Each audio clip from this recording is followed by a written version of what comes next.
শুধু নাম জপ করলেই কি ভগবান পাওয়া যায়, নাকি একজন গুরু ছাড়া সেই পথ অসম্পূর্ণ থেকে যায়? দীক্ষা এই একটি শব্দ আপনার জীবনের দিকটাই বদলে দিতে পারে। আজকের এই অমৃত বাণীতে জানব দীক্ষা কি, আর কেন দীক্ষা ছাড়া ভক্তি পূর্ণ হয় না। দীক্ষা মানে শুধু একটি মন্ত্র শোনা নয়, দীক্ষা মানে হলো অন্ধকার থেকে আলোর পথের যাত্রা। দি মানে জ্ঞান, খা মানে পাপের ক্ষয়। অর্থাৎ দীক্ষা হলো সেই প্রক্রিয়া যার মাধ্যমে অজ্ঞানতা দূর হয়, পাপ ক্ষয় হয়, আত্মা ভগবানের পথে জাগ্রত হয়। একজন সত্যিকারের গুরু যখন শিষ্যকে মন্ত্র দেন, তখন শুধু শব্দ দেন না, তিনি তার শক্তি, তার আশীর্বাদ, তার অভিজ্ঞতা শিষ্যর অন্তরে প্রবাহিত করেন। দীক্ষা গ্রহণ করা হয় কেন, এই প্রশ্নটা সবচেয়ে গুরুত্বপূর্ণ। আমরা নিজেরাই কি ভগবানের পথ খুঁজে নিতে পারি?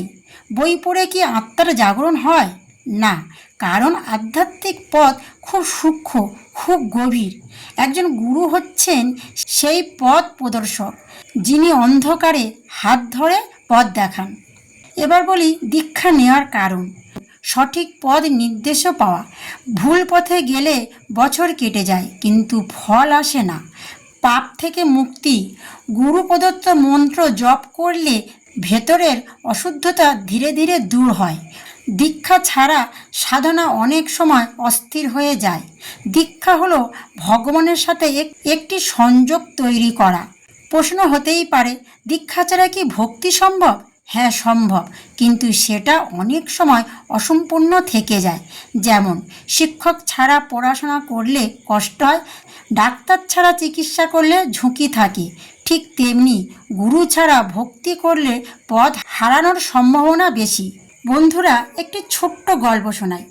একজন ভক্ত প্রতিদিন ভগবানের নাম জপ করতেন, কিন্তু তার জীবনে কোনো পরিবর্তন আসছিল না। একদিন তিনি একজন গুরুর কাছে গেলেন। গুরু তাকে দীক্ষা দিলেন এবং বললেন, এই মন্ত্র জপ করো, কিন্তু ভক্তি ও নিয়মের সাথে। কিছুদিনের মধ্যে তার মন শান্ত হতে লাগলো, জীবনে আনন্দ ফিরে এলো, কারণ এখন তার জপের সঙ্গে যুক্ত হয়েছে গুরুর শক্তি। গুরু মানে শুধু একজন মানুষ নন, গুরু মানে ভগবানের প্রতিনিধি। গুরু দেখান কি সঠিক কি ভুল, গুরু শেখান কিভাবে ভক্তি করতে হয়। গুরুই রক্ষা করেন আধ্যাত্মিক বিপদ থেকে। দীক্ষা নেয়ার আগে কি করবেন? বন্ধু, দীক্ষা খুব গুরুত্বপূর্ণ, তাই তাড়াহুড়ো করা উচিত নয়। একজন সত্যিকারের গুরুকে খুঁজুন, তার জীবন, আচরণ, শিক্ষা বিচার করুন, হৃদয় থেকে অনুভব করুন তিনি কি আপনার পথ দেখাতে পারবেন। দীক্ষা শুধু একটি আচরণ নয়, এটি একটি নতুন জীবনের শুরু। যেদিন আপনি দীক্ষা নেন, সেই দিন থেকেই আপনার আত্মার জাগরণ শুরু হয়। যদি সত্যি ভগবানকে পেতে চান, তাহলে শুধু খোঁজ করবেন না, একজন সত্যিকারের গুরুর শরণ নিন, কারণ দীক্ষা হলো মুক্তির দরজা। তাহলে বন্ধুরা, আজ এখানেই শেষ করছি। আর তোমাদের যদি গল্পটা ভালো লাগে, চ্যানেলটা সাবস্ক্রাইব করবে আর কমেন্ট করবে। রাধে রাধে।